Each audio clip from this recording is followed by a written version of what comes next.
Welcome back to the Flying with the Flock podcast, the best place to get all of your Eagles and other NFL related news. I'm your host, Matt. And welcome, ladies and gentlemen. We are moving on to week 2 of the NFL regular season. And with that comes all the storylines that all the big media wants to push after week 1 because they are so bored because they've been waiting for fireworks. And although something did happen this weekend, other games not so much. We'll be covering both some of the duds and some of the greatest games to be ever played that happened this weekend. But before we jump into it, if you could leave a like and subscribe down below, that would be much appreciated before we get into all this. It does not go unnoticed when y'all do that, so if y'all would be plenty of kind to do that, I would be much appreciated. And yeah, let's just jump right into it after the pandering and begging I just had to do. So, your Philadelphia Eagles kicked off the NFL season winning on banner night 24-20 over the Dallas Cowgirls. Yes, did I say it was a blowout? Yes. Did I truly believe it would be? Maybe. It would depend on like all the different factors. But it wasn't the Eagles who came out swinging in this game. No. It was the Dallas Cowgirls who came out swinging. Opening drive touchdown. Once they got the ball back, they drove and got another touchdown. Then they got stopped, and then they went down for like a field goal, and then they went down and got another field goal, and then they just didn't score in the second half. I mean, the Eagles scored 3 points in the second half, but, that's still better than not scoring anything. Breaking it down, just looking at some of the stats here, Dak Prescott, 21 of 34, 188 yards through the air. On the ground, their main back was Javonte Williams with 15 carries for 54 yards and 2 touchdowns. But Miles Sanders was not too far behind him with 4 carries for 53 yards. Their top receiver, CeeDee Lamb, 7 receptions for 110 yards, followed up by George Pickens, the next closest, with 3 receptions for 30 yards. Defensively, they were not able to get to the quarterback at all. They were able to pressure him a little bit and force him to climb the pocket and find a new way out. But ultimately, nobody was able to get home on any of their blitz attempts. Alright, so let's talk about this Dallas Cowboys team. They did not look that bad. Obviously, it's week 1. And let me get into this now. I'm going to talk about all the games and roughly all the teams. Some teams I may skip because they're just not that impactful for the overall NFL season, and this weekend kind of proved that for some of the teams that I've been saying all off season would mean really nothing to the big picture. But every team is allowed a wonky week during week 1. Because everybody's trying to find their identity, trying to get set. It's the first game where all starters are going up against each other for the full game. So although some may have found a rhythm in preseason and might have felt fine with that, at the end of the day, all the teams are allowed to kind of have a weird week 1. That's always been my thing. That will always be my thing. Yes, I would prefer the Eagles not to, but Eagles are also allowed to have that as well. Speaking on the Eagles, Jalen Hurts, 19 of 23 through the air, 152 passing yards. On the ground, he was our lead rusher with 14 carries for 62 yards and 2 touchdowns. Saquon was right behind him with 18 carries for 60 yards and a touchdown as well. Through the air, their top receiver was Jahan Dotson with 3 receptions for 59 yards, but their top target through the air happened to be Dallas Goedert with 7 receptions for 44 yards. Obviously, it was a quieter day for A.J. Brown, 1 reception for 8 yards. That came within the last waning minutes of the fourth quarter, and Devontae Smith showed up and got first downs when he got the ball. He went 3 receptions for 16 yards. This Eagles defense was not able to apply much pressure, and Dory Jackson continues to be a concerning part of this Eagles starting defense. But before we touch on anything that the Eagles have done, we'll have an entire segment coming up here. Let's touch on the Cowboys real quick. Cowboys, I do feel like that this season, if week 1 is any indication, and to me it's not, week 2 and week 3 are an indication for which way a football team can go, they could be a competitive team, especially with the Commanders struggling a little bit against the Giants. And even the Eagles arguably struggling a little bit against the Cowboys. Yes, they were without one of their star players. We'll get into that in a little bit here. But overall, Dak Prescott did not look too bad, but he had to be Superman.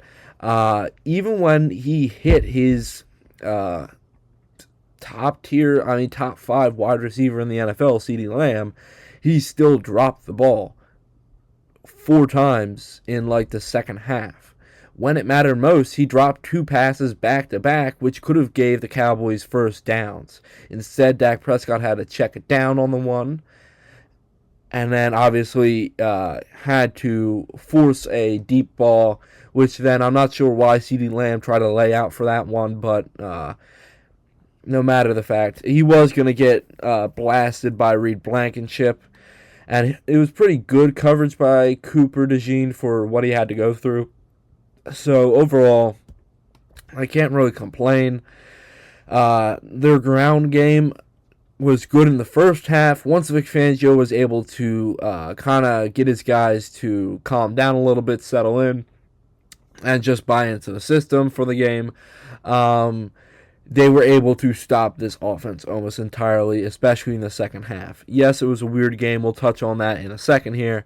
But I do like one player, I will say, that I feel like will be utilized very well this season, especially looking at how they were trying to use him during this Eagles game, is wide receiver, kickoff return specialist KaVontae Turpin. Obviously one of the fastest players if he's in the open field, and one of the hardest guys to tackle. So I do feel like there are a couple different wrinkles that this Cowboys offense can inject to themselves that will ultimately make them 10 times better. Trayvon Diggs had a pretty good day covering A.J. Brown, but I don't think the plan was really to throw that much anyway during the game, since there was possible rain and thunderstorms rolling in. But the Cowboys defense eventually also kind of shored up and then stopped the run, and they already stopped the pass. But when it mattered most, when Jalen Hurts dropped back, he was able to slice and dice this defense, because the defensive linemen, all 4, the 2 edge rushers and the 2 defensive tackles, all were kind of scattered at different tiers in the backfield. Maybe their edge rusher was like 5 yards behind Hurts, and their one defensive tackle was like 2 yards behind Hurts. Their other defensive tackle was at Hurts' level, and then their other edge rusher was like still at the line of scrimmage. That allowed Jalen Hurts to find giant holes in this this Dallas defensive line, which allowed him to run for first downs. And he was quite efficient with his legs. When it mattered most, Jalen Hurts stepped up, and the NFL, for once, and the media surrounded it, gave him his flowers, that he was able to figure out what he needed to do and ultimately find a way to win, which is surprising. Even Bengals fans online said, now we understand where the Eagles fans are coming from. Wins are more important than stats. So, yeah.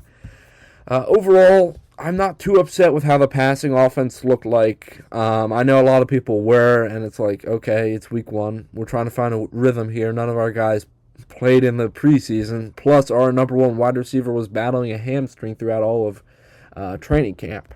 So, yes, it would have been nice to see a couple more passes, I would say.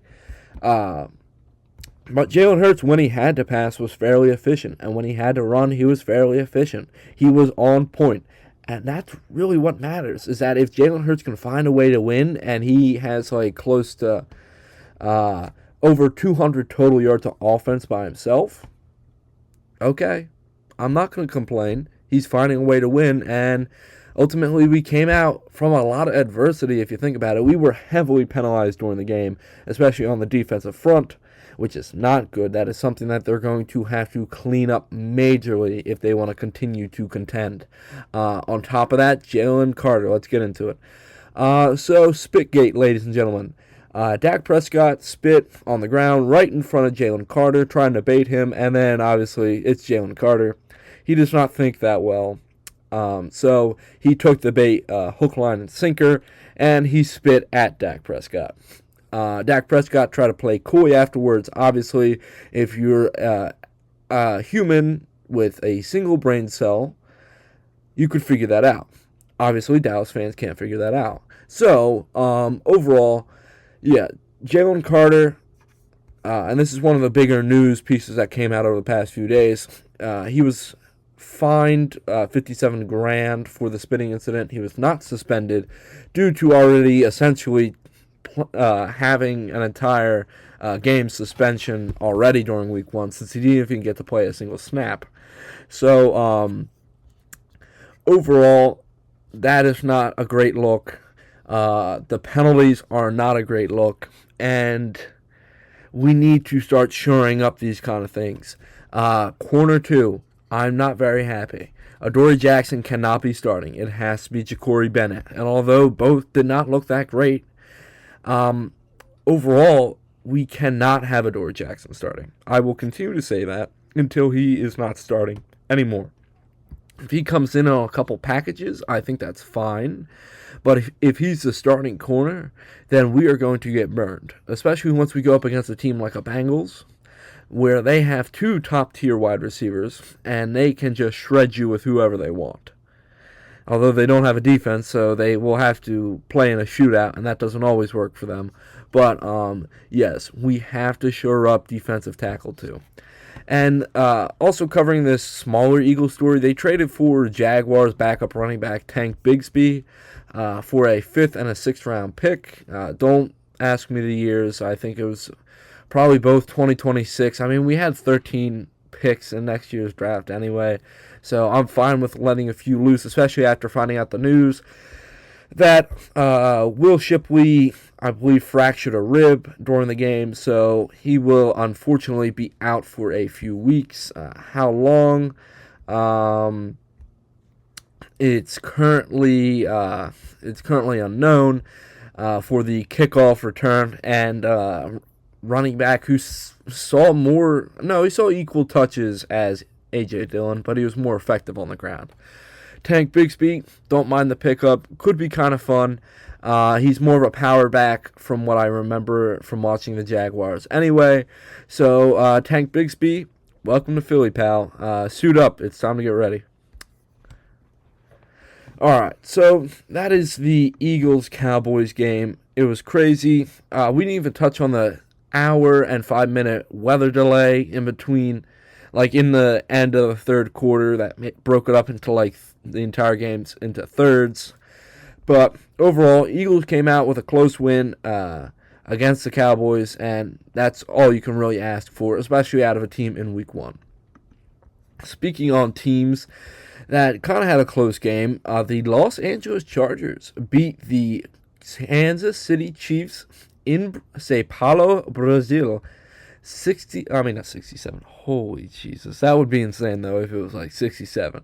27-21. Justin Herbert arguably looked like one of the best quarterbacks of the weekend, if you want me to be honest. Justin Herbert went 25 of 34, 318 yards, and through the air, and 3 touchdowns. On the ground, he had 7 carries for 32 yards. Their running backs were kind of the running back play as a whole was kind of subpar.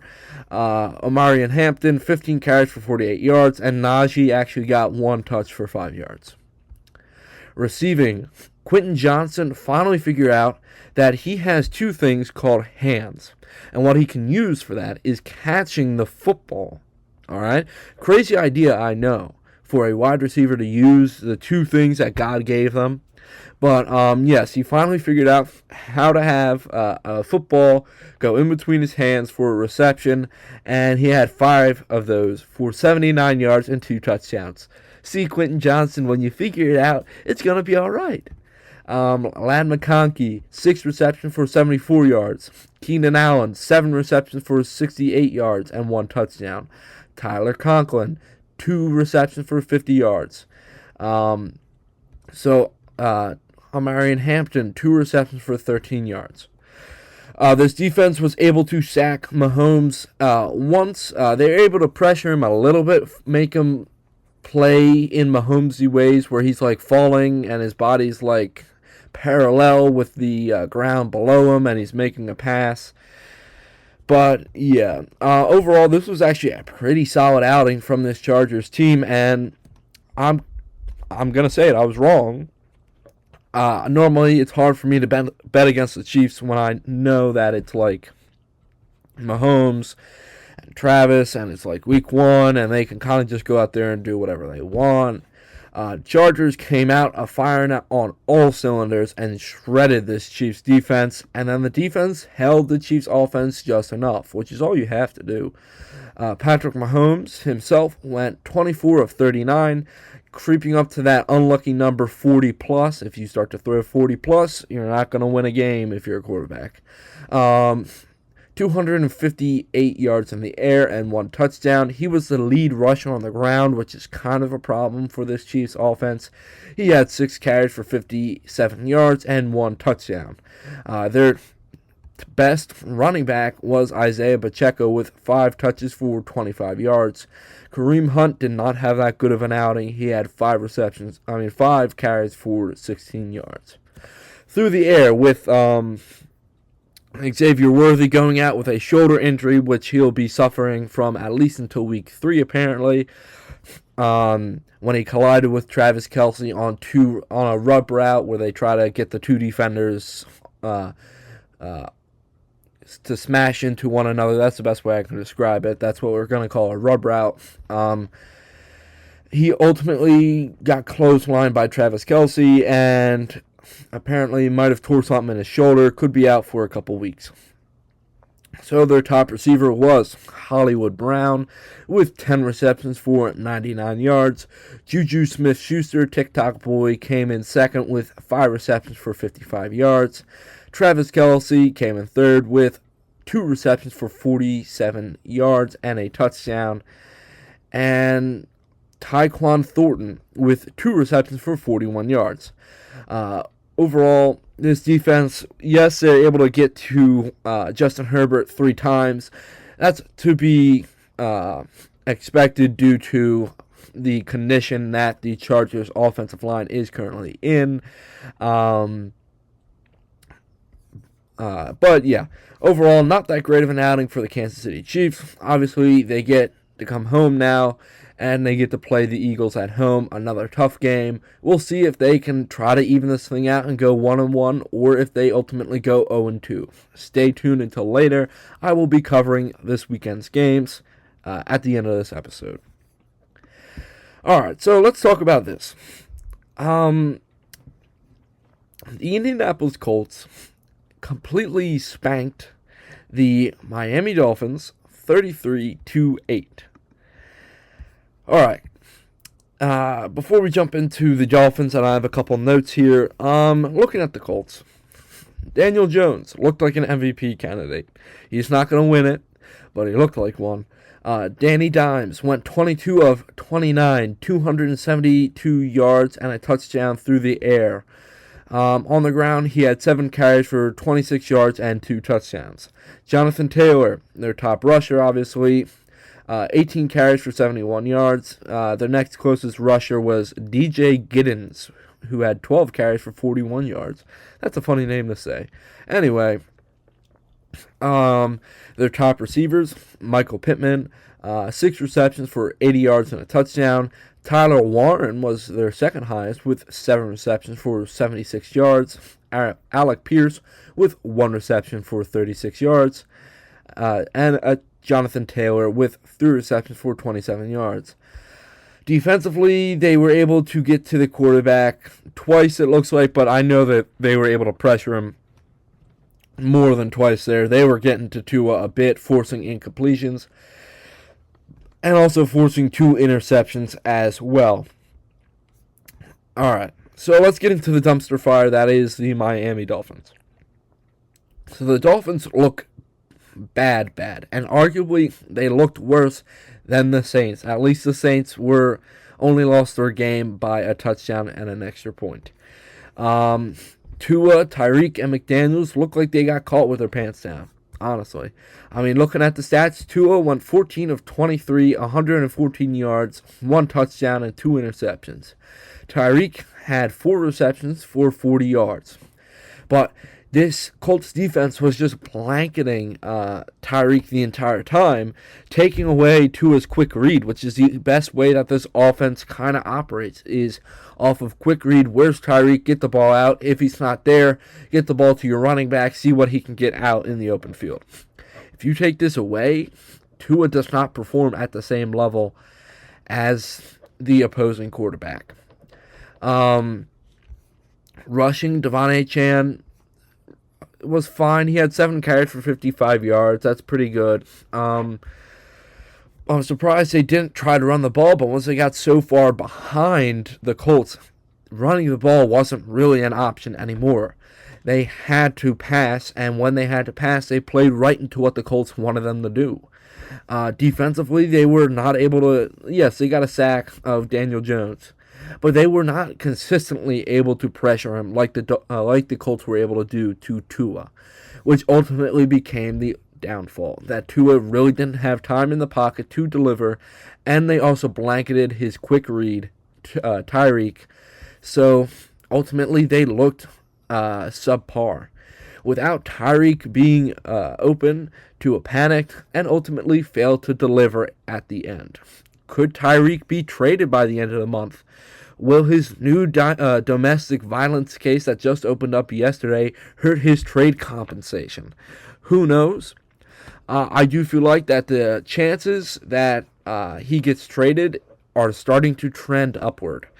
Not to say that he's going to be a Kansas City Chief again, because a lot of people are saying that, but I could see another team like the Chargers or the Broncos, 2 teams that need like a top-tier wide receiver, or have a top-tier wide receiver, just need another guy to pull the safety's attention towards. But yes, Tyreek Hill ultimately will probably be traded at some point this season. My best bet is by the end of the month. Tua, although he may be the quarterback of the future, there are going to be questions of whether he can continue to sustain that kind of description. And Mike McDaniels, I already said, I think it was last week when we were doing the season predictions, I already said he's my best bet for the earliest coach to get fired. All right, so we got one more game here, and then I'm going to go into some rapid fire because I saw less of these games anyway. Looking at it, next up we have the Pittsburgh Steelers going up to MetLife and beating the New York Jets 34-32. Aaron Rodgers looked like vintage Aaron Rodgers. He went 22 of 30, 244 yards, and 4 touchdowns in the air. Running, Jaylen Warren was their top running back, obviously, with 11 carries for 37 yards. Their offensive line was not that good at creating holes for their running backs, both Jaylen Warren and Kenny Gainwell, who also had 7 carries for 19 yards. But passing, they were a little bit better protecting Rodgers. Receiving, their top receiver was DK Metcalf with 4 receptions for 83 yards. Calvin Austin was arguably the more effective wide receiver in the offense with 4 receptions for 70 yards and a pretty deep touchdown as well. Pat Freiermuth got involved a little bit, but it wasn't even close to the top 2. He had 3 receptions for 28 yards.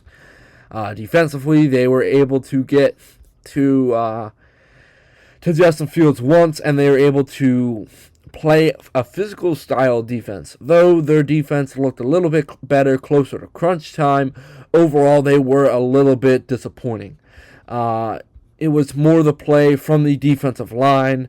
Everybody besides TJ Watt did not really show up to play today, and that kind of showed when it mattered most, especially later in the game.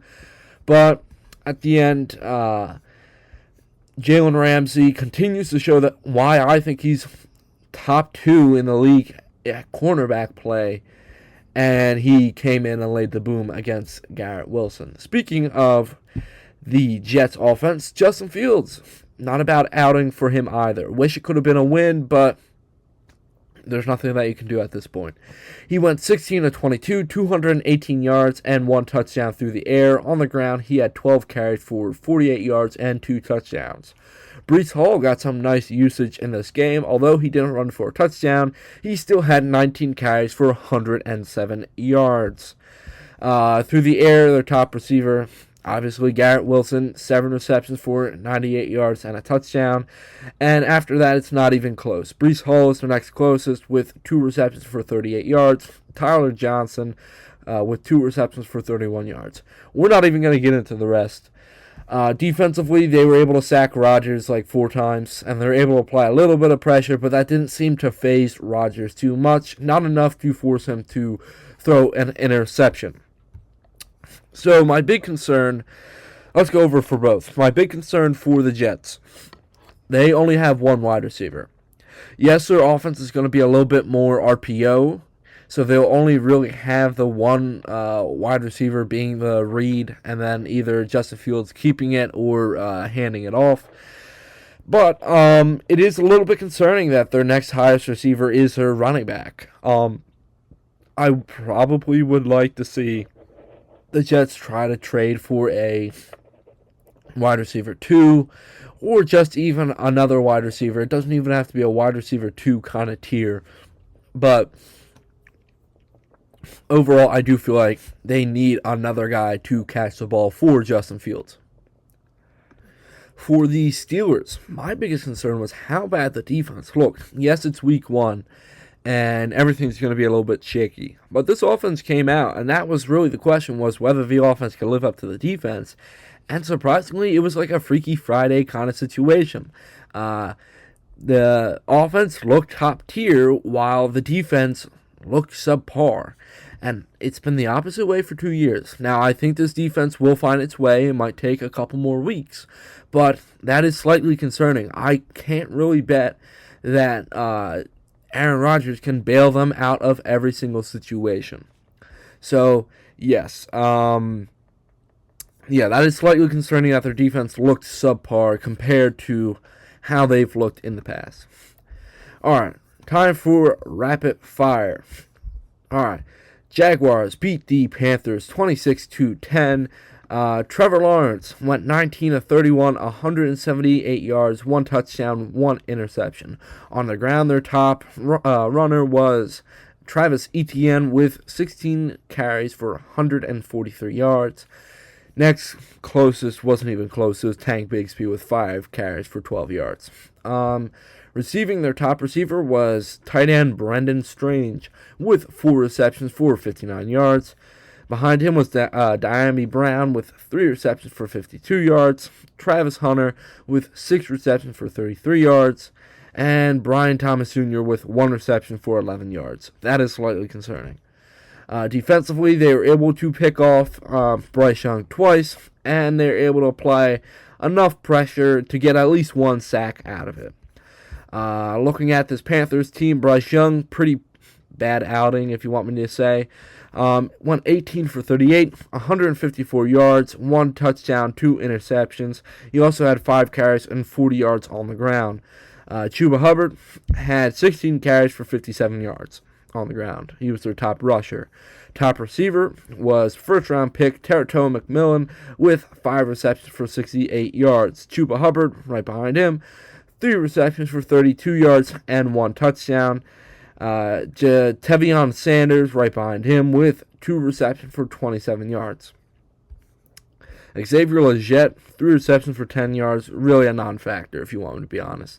Defensively, they were able to pick off Trevor Lawrence once, but they were not able to apply pressure consistently enough to put him on the ground and get a sack. So that is slightly concerning, especially with, what's-his-face is back now. Where is he? Derek Brown is now back. That is slightly concerning.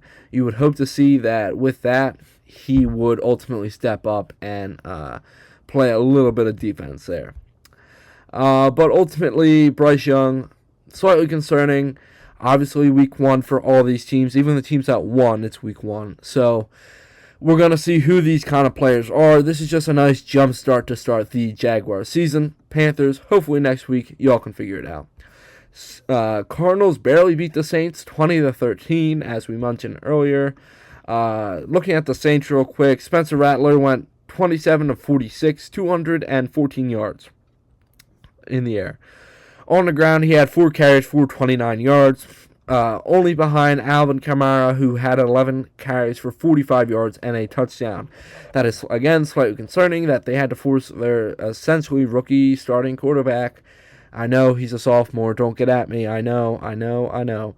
But essentially a rookie starting quarterback, because this system is very complex. Making him pass more than 40 times, let alone 46 times, is fairly concerning. And although they almost won and they lost by one score, I believe that they were already in the red zone with time expiring, and they had one shot and it failed.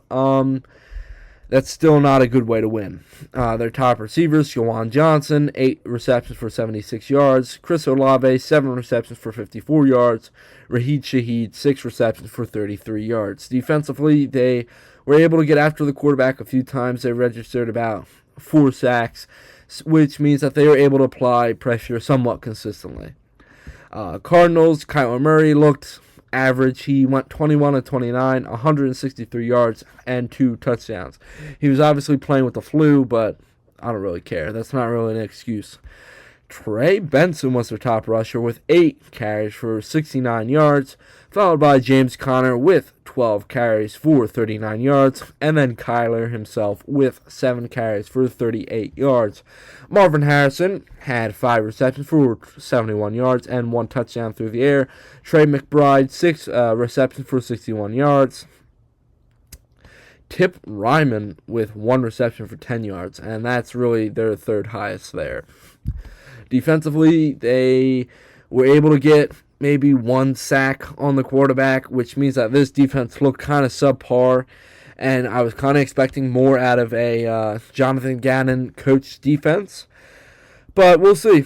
We'll see. Hopefully the acquisitions of both Calais Campbell and Josh Sweat pay out, and we'll see how well that those 2 guys play by midseason. Alright, Commanders beat the Giants 21-6. Giants. Russell Wilson went 17-37, 168 yards through the air. On the ground, he was their lead rusher, which is a major problem, with 8 carries for 44 yards. Tyrone Tracy had 10 carries for 24 yards. Devin Singletary had 3 carries for 9 yards. Malik Neighbors had 5 receptions, 71 yards. Wan'Dale Robinson had 6 receptions for 55 yards, and their next highest receiver was probably Cam Skattebo with 2 receptions for 12 yards. Defensively, they were able to sack the quarterback, it looks like 3 times total, but they weren't able to apply enough pressure consistently to force any other turnovers. Overall, Giants, I would like to talk about you guys more, but I didn't really watch the game because I didn't really care. Giants, you guys have to figure out on defense, find a way to be a little bit more stingy. You guys weren't horrible in the first half. It was the second half when things really broke open for this Washington offense. Offensively, Russell Wilson cannot be your lead rusher. I know you guys, especially Giants fans, are calling for Jackson Dart to start. Now's not a good time. Let this offensive line figure it out. Let them figure out how to open up some running lanes for Tyrone Tracy.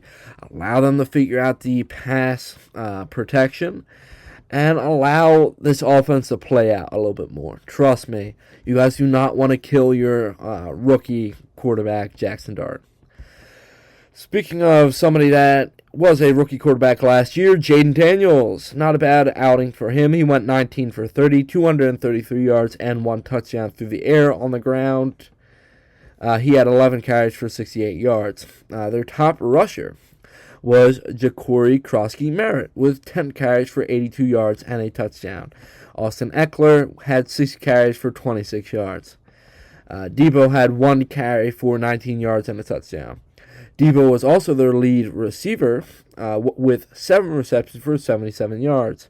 Chris Moore was right behind him with 1 reception for 34 yards, and Terry McLaurin had 2 receptions for 27 yards. Zach Ertz, 3 receptions for 26 yards and a touchdown. Defensively, they were able to get to the quarterback. Looks like they were only able to sack Russ twice. But they weren't able to force enough pressure to make the Giants turn the ball over any. So, ultimately, good outing for the Commanders. Would like to see a little bit more out of their offense, but we'll see how things go over.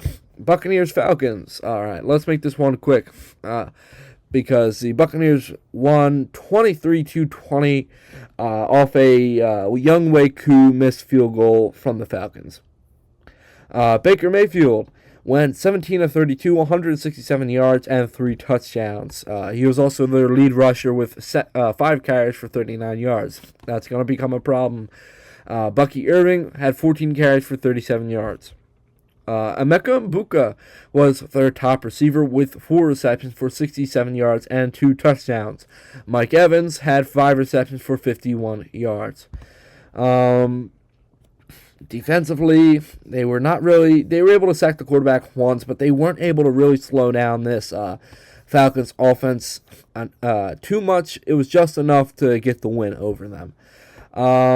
Michael Penix Jr. went 27 of 42. There's that number again. We're seeing this common theme. Anybody that's throwing for roughly 40 attempts are not winning. What am I going to say? I'm always going to say this when I see this, all right? He threw for 27 for 42, 228 yards, 1 touchdown through the air. On the ground, he had 6 carries for 21 yards and 1 touchdown. Their top rusher, Bijan Robinson, did not look that hot. He only had 12 carries for 24 yards. Tyler Algier also got plenty of carries with 10 carries for 24 yards. Through the airs, where Bijan kind of burnt them, it was more... He was a better receiver today. He had 6 receptions for 100 yards and 1 touchdown. Kyle Pitts was the next closest with 7 receptions for 59 yards, and Drake London with 8 receptions for 55 yards.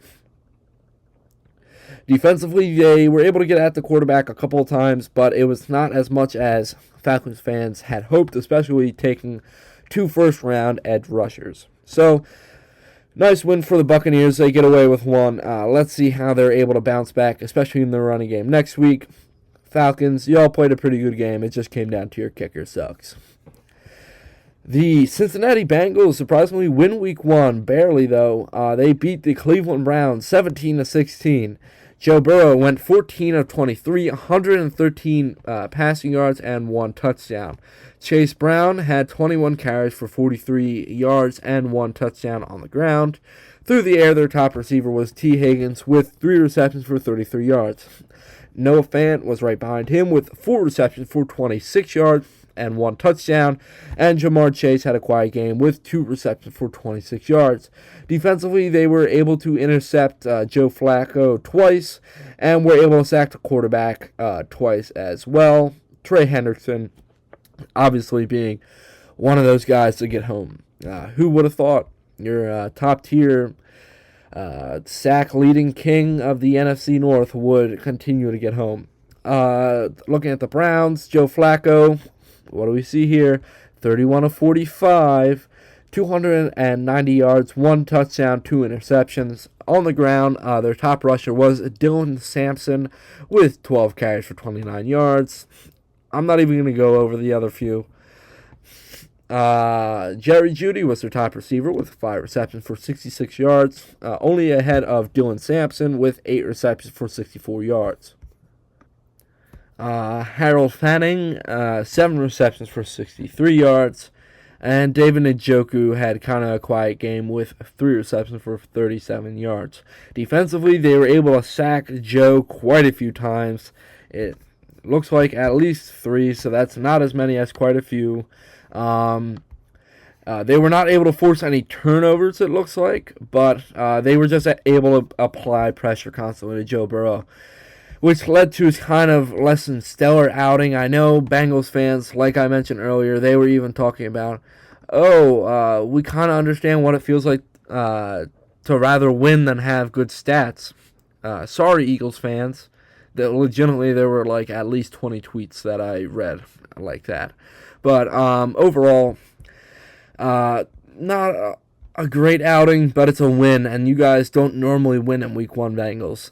Cleveland, you guys could be a secretly sneaky team against some good teams, but y'all aren't going to win if you guys are passing 40-plus times. You guys need to establish a run game. All right, moving on to the Raiders versus Patriots. Raiders beat the Patriots 22-13. Geno Smith went 24 of 34, 362 yards, 1 touchdown, 1 interception. On the ground, he also had 2 carries for 10 yards. Nice, Geno. Ashton Jeanty had a okay outing for a rookie running back, I guess. He had 19 carries for 38 yards and 1 touchdown. That's okay. Receiving, who do you think led them? It was Brock Bowers with 5 receptions for 103 yards. Followed up by Jacoby Myers with 8 receptions for 97 yards. Trey Tucker with 2 receptions for 54 yards and a touchdown. And really, once we start to get into more of the guys that caught passes, you aren't going to know their name. You got Deontay Thornton Jr., Michael Mayer, Ashton Jeanty had 2 receptions, but it was only for 2 yards. And this Raiders defense was able to get 1 interception and was able to get to the quarterback like 4 or 5 times. So they're able to apply pressure quite consistently against this Patriots offense. Drake May himself, we see another pattern here. Drake May, 30 of 46, 287 yards, 1 touchdown, 1 interception. Rushing was not that great. They had their top rusher was Trevion Henderson with 5 carries for 27 yards. Ramondre Stevenson had 7 carries for 15 yards, and Drake May had 4 carries for 11 yards. Their top receiver was Keisha Butte. He had 6 receptions for 103 yards, followed up by Hunter Henry with 4 receptions for 66 yards.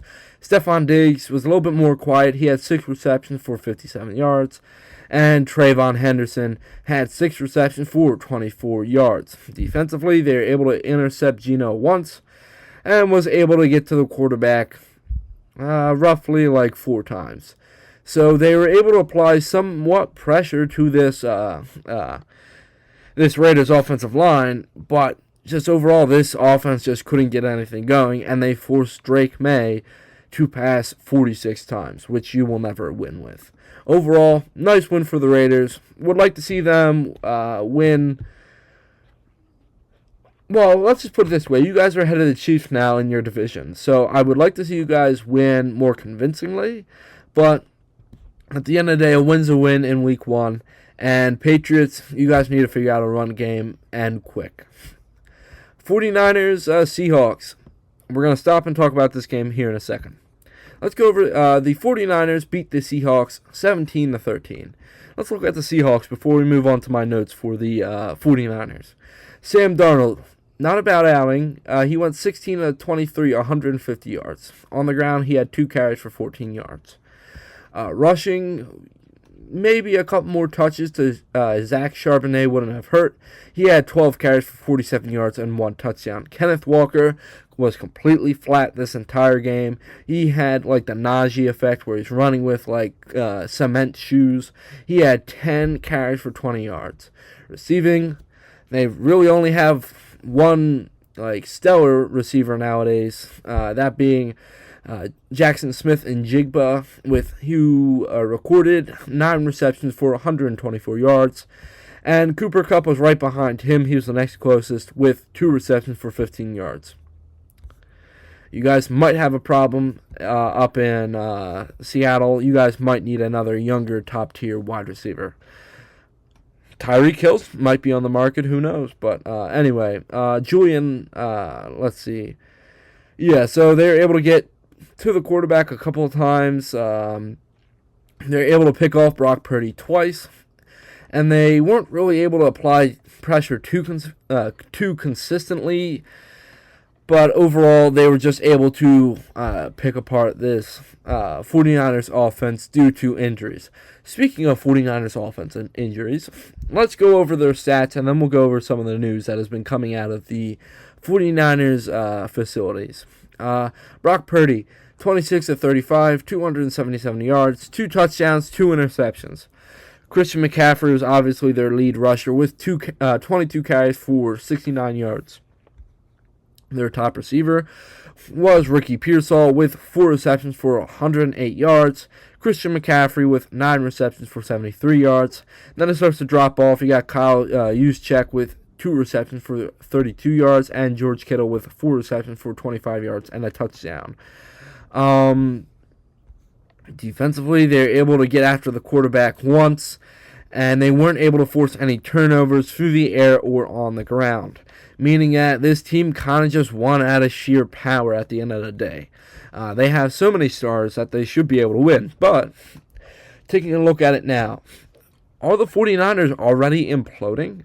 I mean, looking at it, they waived their kicker, Jake Moody, who just had a horrendous game. He missed several field goals. What did he do?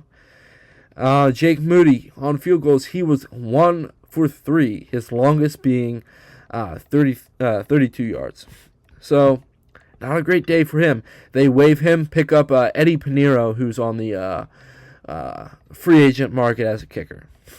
George Kittle suffered a hamstring injury and is now out for roughly 3 to 5 weeks. That was one of the more efficient targets, not one of Brock Purdy's top targets, but one of his more efficient targets, especially in the red zone.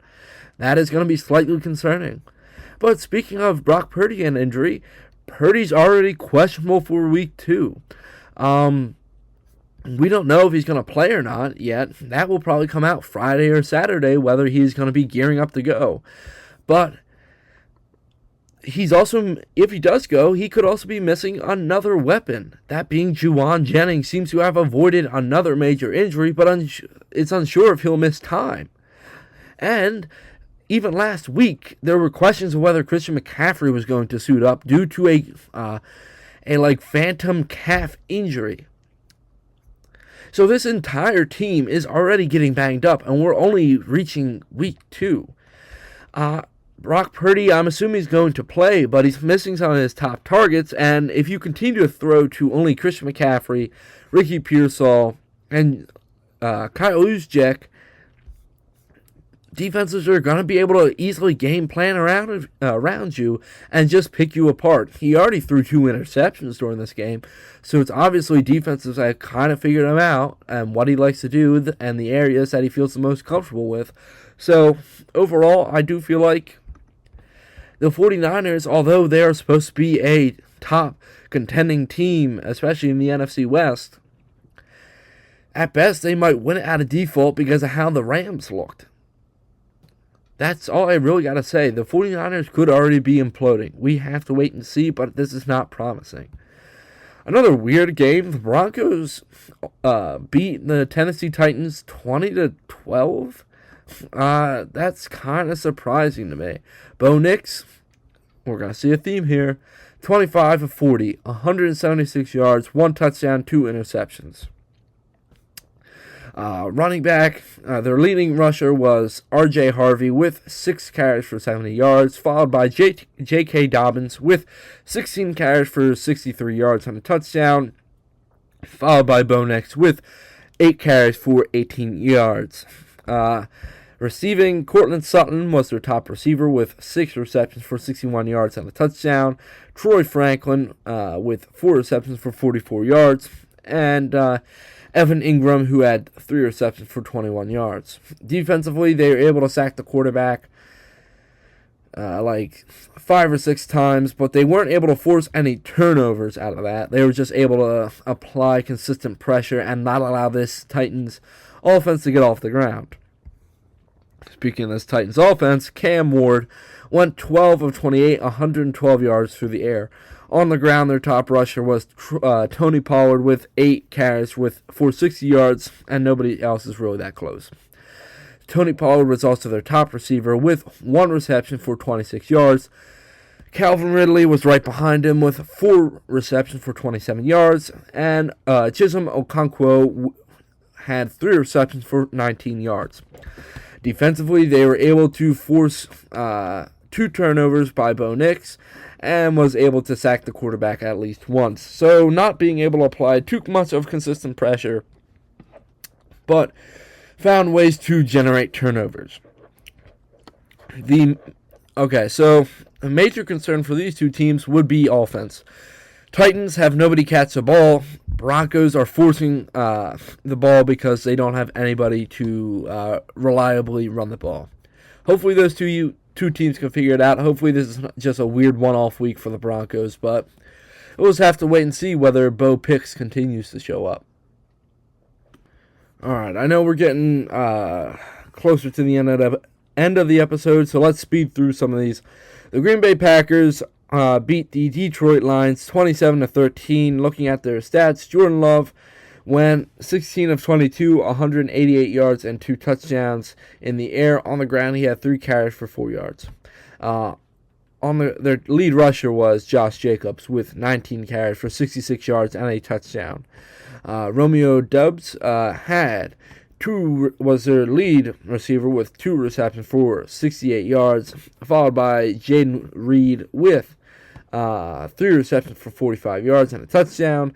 Dontavion Wicks right behind him with 2 receptions for 30 yards. Tucker Kraft with 2 receptions for 16 yards and a touchdown. And Matthew Golden with 2 receptions for 16 yards. Defensively, they were able to sack the quarterback 3 times and force 1 interception by Jared Goff. And their defense played pretty stout anyway. They didn't let Detroit really get going at all or find a running game. Jared Goff went 31-39, 225 yards, 1 touchdown, 1 interception. Rushing, their lead rusher was David Montgomery with 11 carries for 25 yards. Jahmyr Gibbs only had 9 carries for 19 yards. There was somebody out there who drafted Jahmyr Gibbs, then A.J. Brown, then Xavier Worthy onto their fantasy team, and they lost because all of them put up duds. But receiving, their top receiver was Sam Laporta with 6 receptions for 79 yards. Amon St. Brown with 4 receptions for 45 yards. And Jahmyr Gibbs right behind him with 10 receptions for 31 yards. Defensively, they were not able to stop. They couldn't stop the breeze, so they were not stopping this Packers offense at all. Overall, Detroit, yes, it's week 1. It's slightly concerning that you guys couldn't get a run game going. We'll see if that continues, but nice win by the Packers. Let me see you guys do it twice. Next up, Rams, Texans. This one was pretty boring. The Rams are just propping up Matthew Stafford's lifeless body to get wins. Rams won 14-9. Looking at the stats here, Matthew Stafford, speaking of him, he went 21-29, 245 yards and 1 touchdown. Their lead rusher was Kyron Williams with 18 carries for 66 yards and a touchdown. Receiving, their top receiver was Puka Nacua with 10 receptions for 130 yards, and then followed by Devontae Adams with 4 receptions for 51 yards. Nobody else is of note, really. Defensively, they were able to sack the quarterback 3 times and force 1 interception by C.J. Stroud. Looking at C.J. Stroud himself, he went 19-27, 188 yards and 1 interception. Nick Chubb was their top rusher with 13 carries for 60 yards. C.J. Stroud right behind him with 5 carries for 32 yards. Receiving, Jaden Higgins was their top receiver with 2 receptions for 32 yards. Xavier Hutchinson was their second with 2 receptions for 30 yards. Dalton Schultz, 3 receptions for 28 yards. Nico Collins was quite quiet with 3 receptions for 25 yards. Defensively, they were able to sack Matthew Stafford 3 times, and I know that they were able to apply consistent pressure to Matthew Stafford, making him throw some incompletions as well. They were not able to force any interceptions or fumbles, but They were able to get after the quarterback just enough to keep it a close one-score game. Texans, you guys are screwed with that offensive line. Rams, you guys better pray to God that the rest of your division implodes at worst. Next up, we got the Sunday night football matchup, the thriller up in Buffalo, with the Bills beating the Ravens 41-40. Obviously, Josh Allen and the Bills were down by 16 points in the last 4 minutes of the game, and they still come back and win it. Josh Allen himself, all right, here's an outlier, went 33 of 46, 394 yards and 2 touchdowns. One of the only times, actually the only time this week and one of the only times in the past year we've seen a quarterback win with 40-plus passing attempts. James Cook was their top rusher with 13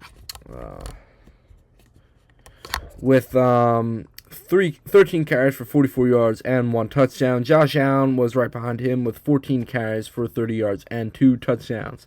Through the air, Keon Coleman was their top receiver. Nice to see that. With 8 receptions for 112 yards and 1 touchdown, followed by Khalil Shakir with 6 receptions for 64 yards. Josh Palmer with 5 receptions for 61 yards. And James Cook with 5 receptions for 58 yards. Defensively, they were able to get after Lamar only twice, but they were able to apply somewhat consistent pressure, force him to roll out and find a target on the move. They got shredded by Derrick Henry. That was where the problem was, but they were able to force a fumble, which gave them the opportunity to go back and score and try to make it a one-score game. Looking at this Ravens offense, Lamar went 14 of 19, 209 yards, and 2 touchdowns.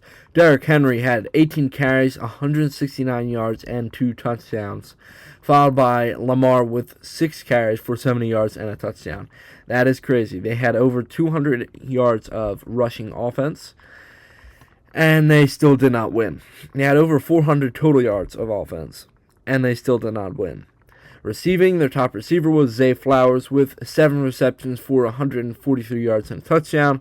But to me, their most clutch receiver was DeAndre Hopkins with 2 receptions for 35 yards and a touchdown. Defensively, they were able to sack Allen once, but they were able to apply some pressure, especially early on, and force incompletions by Josh. And they weren't able to force any interceptions.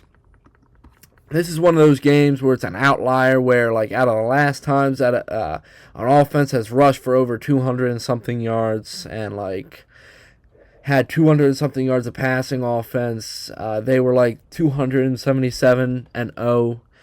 Now they're, like, 277-1. And the Ravens continue to find ways to choke big games on big stages, which is becoming somewhat of a concerning problem. Bills and Ravens, obviously, 2 top-tier teams. 2 top-tier teams in the AFC. So we're going to see a lot more of them in the coming weeks. And we're definitely going to hear more wins than losses by them. But it's just a weird game as a whole, if you want to be honest. But hey, it's week 1.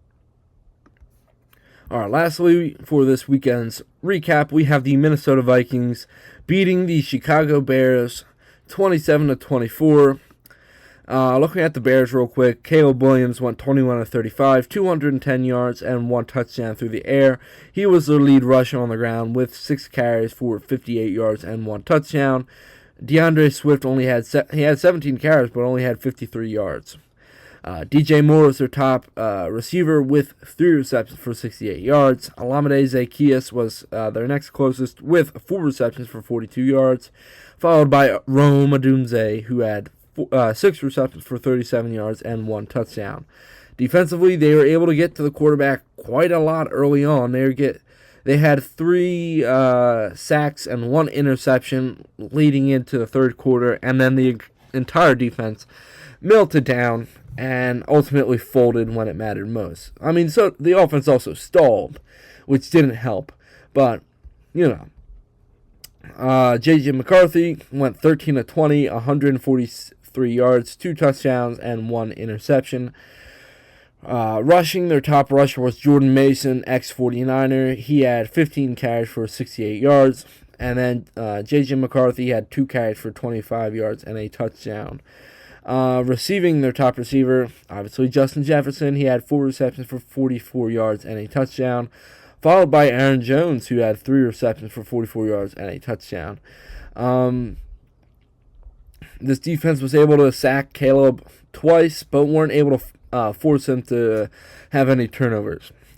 2 big things is, yes, the Bears look better than I thought that they might, and I feel like the Vikings got lucky. If this was a different team, I feel like if this was a team like a Bills, Eagles, Chiefs, Ravens, Bengals, Rams, if this was just a more put together team with a actual vision at head coach and quarterback, then I feel like this game would have ultimately been different. All right, so that was this weekend's game. So we're going to hop into my predictions for this coming weekend's games. Last weekend I went 10-6. Not exactly how I wanted to go, but I can't really complain, especially coming out of week 1 where anything can happen. So, Thursday Night Football. We have the Green Bay Packers taking on the Washington Commanders. Because of how stale the Commanders looked against the Giants, and it being the Giants, I'm going to take the Packers in this matchup. I feel like this defense, if it is what it is, and if it can repeat what it did against the Lions, I do feel like that the Packers can be a formidable foe here in the North and in the NFC as a whole. And I just want to see the Commanders be more dynamic than anything else. Bengals versus Jaguars. You know what? I want to say something about my gut tells me to go with the Jaguars, but my brain is telling me go with the Bengals. So I'm going to go with the Cincinnati Bengals to squeak it out against Jacksonville, and Jacksonville playing a tough game, though that one could go either way. All right, Dallas versus New York, the Giants. Yeah, give me the Cowboys. If they can perform at the same level that they did against the Eagles, that Giants defense isn't going to be able to hold up like this Eagles defense did, meaning that I believe that Dallas will get their first win on the season, and the Giants will slide to 0-2. The Chicago Bears versus Detroit Lions. Detroit has to get their comeback game. If they don't, then that's going to be somewhat upsetting. But yeah. Give me Detroit over the Bears in a get-back game where they just completely mush the Bears as a whole. Rams, Titans. Give me Rams, although they didn't look that great, and this is still a pretty okay defense by the Titans. I just feel like that defense of the Rams is going to get after the quarterback so much more than that Broncos defense did, because that's not what the Broncos defense is built for. They're built for pass coverage, not sack coverage. So I feel like the Rams might tear apart that Titans offensive line. Dolphins, Patriots. Give me the Patriots. I feel like the Patriots will out-physical the Dolphins, especially on the defensive front, and that will ultimately lead to not a dominant win, but a pretty good win. I haven't been predicting the score, and I'm not going to start now. 49ers, Saints, give me 49ers, especially if Brock Purdy is out, then I think it's a closer game than everybody thinks, but I still have faith that the 49ers are a more well put together team than the Saints are. So that's why I'm going to take the 49ers over the Saints here in week 2. Bills, Jets, give me the Bills. After that comeback win, I think they're going to be energized, and they're going to catapult to a win streak here early on. So I don't think anybody's going to be stopping this steamroller known as the Buffalo Bills, especially not this New York Jets team, who might be a little bit down on themselves, especially after their loss. Seahawks, Steelers. Give me the Steelers. If we can see, again, vintage Aaron Rodgers like we did against the Jets, I have no concern about this about this Steelers offense. I would like to see the Steelers defense step up, maybe force a couple turnovers, set up some short fieldage opportunities for their offense, and I would also like to see them get after the quarterback a little bit more. But yes, give me the Steelers over the Seahawks. Ravens-Browns. This could be a weird game where the Ravens get upset, but give me the Ravens over the Browns. I feel like maybe later in the season, if depending on how the Browns are playing, maybe the Browns beat the Ravens. But I just feel like especially the Ravens defense are too well built together to lose to a team like the Cleveland Browns. Denver, Indianapolis. I need to see Indianapolis sustain that kind of offensive firepower over time. So I'm going to have to take the Broncos. Although they looked shaky, I feel like Bo Nix rights the ship. They get the running offense going, and they eventually start to fire on all cylinders. Cardinals, Panthers. Give me the Panthers. I don't know why, and they're obviously not the favorite, but give me the Panthers. I just have a feeling that they're going to figure something out. They're going to sit down, and everything's going to click. Territo McMillan, Xavier Legette, and Chuba Hubbard will all have great games, and Bryce Young will look solid this week compared to last week. We have a Super Bowl rematch, Eagles versus Chiefs. Give me the Eagles. Now, Jalen Carter's not suspended, which changes that heavily. Chiefs are coming off of a loss, which is rare, so I wouldn't be surprised if this is like a 27-24 style game where it's very tight and it comes down to a last-second field goal by Jake Elliott. But I feel like the Eagles and Jalen Hurts find a way to win against this Chiefs defense, and this Eagles defense starts to shape up and limits the penalties against this Chiefs offense. Plus, Xavier Worthy's going to be out, so all they have to worry about is Travis Kelce, Hollywood Brown, and I think that's it. Vikings-Falcons. Give me the Falcons. I feel like the Falcons will come out, and especially after a loss that close last week, they will find a way to win. And I'm still shaky on the Vikings. I want to see them perform at a high level early and often. I don't want them to wait till the last second, because a team like the Falcons with all that firepower and with something to prove could be fairly dangerous for this Vikings team to go up against. So give me the Falcons to beat the Vikings in Minnesota. Buccaneers versus Houston. Give me the Buccaneers. I feel like the Buccaneers defense is going to find a way to use their linebackers to blitz up the middle and get after C.J. Stroud a bit. Make him throw a couple of interceptions and a couple different turnovers. But overall, probably another tight game, like maybe a 21-17 style game. But yeah, Tampa Bay figures a way to win in the end. So give me the Bucs over the Texans. Then we also have the Raiders and Chargers on Monday Night Football. Oh, we got two Monday Night Football games. That's okay. That's early for the doubleheader. Give me the Chargers over the Raiders. Something just tells me that the Chargers are going to ultimately be more consistent. And especially coming off of a win like that against the Chiefs, I feel like they're going to be riding high. So it's going to be hard to slow down this Chargers offense. But I'd happily be proven wrong. So that is my picks for this weekend. I hope you all enjoyed this longer episode now that we're back into the NFL season. Let me know if you guys want me to break down the games more. I'd be more than happy to do that for you guys. But before you leave, make sure you follow us on Twitter so you can get any updates that I post. Leave a like and subscribe down below. That would be much appreciated. And until next week, I've been your host, Matt. And remember, go Birds!